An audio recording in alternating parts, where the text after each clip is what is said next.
कैसा रहा कार्यक्रम, पहले इस पर प्रकाश डाल दीजिए। देखिए,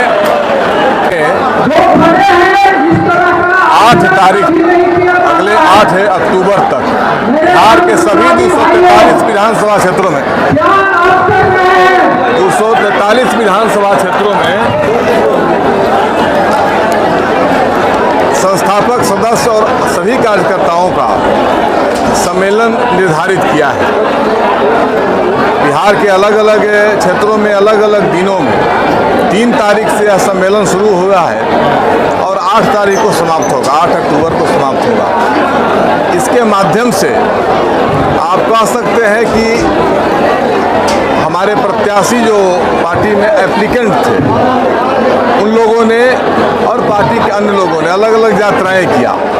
फिर इसके बाद बिहार में सभा किया, बदलाव यात्रा फिर शुरू हुआ, जिसमें संयुक्त रूप से सब लोगों ने पार्टी के संकल्पों को, पार्टी के सिद्धांतों को आम जनता तक पहुंचाया। इसका यह समापन एक तरह से है। हर विधानसभा में कार्यकर्ताओं का एकत्रीकरण और वहाँ पार्टी के गठन, उसका उद्देश्य, बिहार की समस्या, बिहार की पीड़ा, बिहार का दर्द, इसका प्रकटीकरण इस सम्मेलन के माध्यम से हो रहा है। साथ ही साथ एक संकल्प लोग ले रहे हैं कि उम्मीदवार जो भी होगा, मैटर यह नहीं करता है कि उम्मीदवार कौन हो, मैटर यह करता है कि हमको बिहार में जो वर्तमान सड़ी गली व्यवस्था है, जो विकल्पहीन राजनीति बिहार में चल रही है, उसमें एक बेहतर विकल्प देते हुए बिहार में बदलाव लाना है और आम बिहारियों के जीवन स्तर को ऊंचा उठाना है। गरीबों के, किसानों के, मजदूरों के, नौजवानों के, छात्रों के, महिलाओं के, बुजुर्गों के चेहरे पर मुस्कान लानी है, खुशहाली लानी है। यह जो जनसुराज का और प्रशांत किशोर जी का संकल्प है, उस संकल्प को और मजबूती के साथ अपने अंदर उतारने की जरूरत है। व्यक्ति से बड़ा दल, यह संकल्प, व्यक्ति महत्वपूर्ण नहीं है, महत्वपूर्ण दल है। जनसुराज और प्रशांत किशोर प्रतीक के रूप में उभरे हैं बिहार में बदलाव के लिए, बिहार को बदलने के लिए। उस संकल्प को और मजबूती के साथ यहाँ सभी लोग जो उम्मीदवार थे, नेता थे, सभी लोगों ने मजबूती के साथ इस संकल्प को दोहराया है कि हमने अपने आप को बदलाव के लिए समर्पित किया है। हमने अपने आप को बिहार को बेहतर बनाने के लिए न्यौछावर किया है और उसमें जो भी निर्णय होगा उस निर्णय के साथ हम लोग हैं। ये विधानसभा सम्मेलन में एक बड़ा मैसेज इसके माध्यम से गया है। बाकी जो बिहार की स्थिति है उस पर विस्तार से चर्चा हुई है। बिहार में दोनों पक्ष, चाहे राजद का महागठबंधन राजद नेतृत्व का हो या जदयू भाजपा के नेतृत्व में एनडीए हो, दोनों में कोई विशेष अंतर नहीं है। दोनों जो है एक ही थैली के चट्टे बट्टे हैं।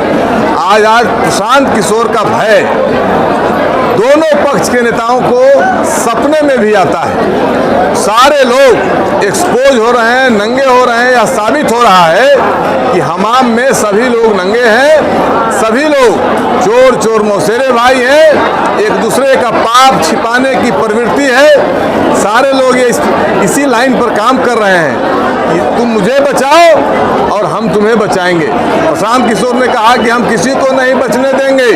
अगर हमारी सत्ता आई, हमारी सरकार बनी, जनसुराज की व्यवस्था बनी, तो बिहार के कम से कम 100 जो बड़े भ्रष्टतम नेता और भ्रष्टतम नौकरशाह हैं, ऑफिसर हैं, उन लोगों की जगह जेलों में होगी। उनका सुख चैन हम छीन लेंगे, उनको हम सुख चैन से नहीं रहने देंगे।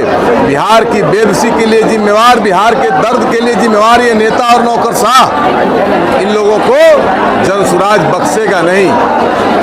और यह बात आम लोगों में घर कर गया है, आम लोगों तक मैसेज चला गया है कि जनसुराज जो कह रहा है, जिस प्रकार से हजारों करोड़ रुपया लूटे हुए यह मंत्री, नेता और ऑफिसर बिहार को बर्बाद कर रहे हैं, उस व्यवस्था को बदलना है, जनसुराज का साथ देना है। और यही संकल्प इस विधानसभा सम्मेलन और बाकी जगहों में भी बिहारवासी ले रहे हैं लगातार। और आने वाले चुनाव में आप देखिएगा जनसुराज अपने बदौलत सरकार बनाने का काम करेगी। बिहार में पूर्ण बहुमत की जनसुराज की सरकार बनेगी, यह मैं आप लोगों को विश्वास दिलाता हूं। जैसे प्रशांत जी ने जब अशोक चौधरी, सम्राट चौधरी को एक्सपोज किया, इसके बावजूद अभी तक वो लोग बने हुए हैं सत्ता में, ना तो सरकार ने कार्रवाई की, ना तो यह बेशर्मी की पराकाष्ठा है। और यह लोग पूछते हैं, उनके जो नेता हैं, बड़े नेता हों या छोटे नेता हों, यह पूछते हैं कि आप कोर्ट में जाइए, आप इसका और प्रमाण दीजिए। तो कोई जनसुराज सीबीआई एजेंसी नहीं है, कोई इन्वेस्टिगेटिंग एजेंसी नहीं है।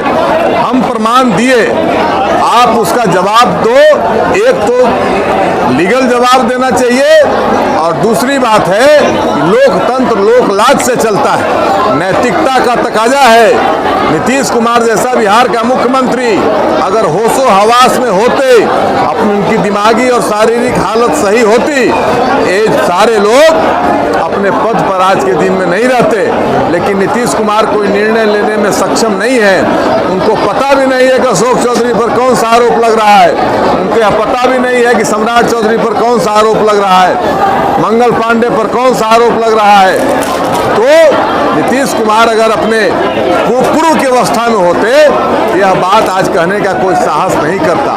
लेकिन बिहार के साथ भयानक षड्यंत्र और मजाक चल रहा है।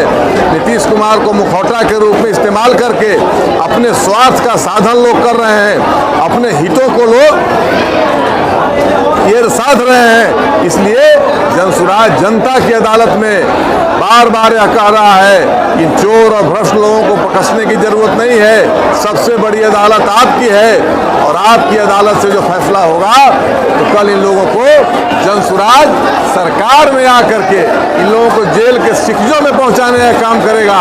पद पर रहने की बात तो दूर, जेल भेजेंगे। यह संकल्प है प्रशांत किशोर का, जनसुराज का।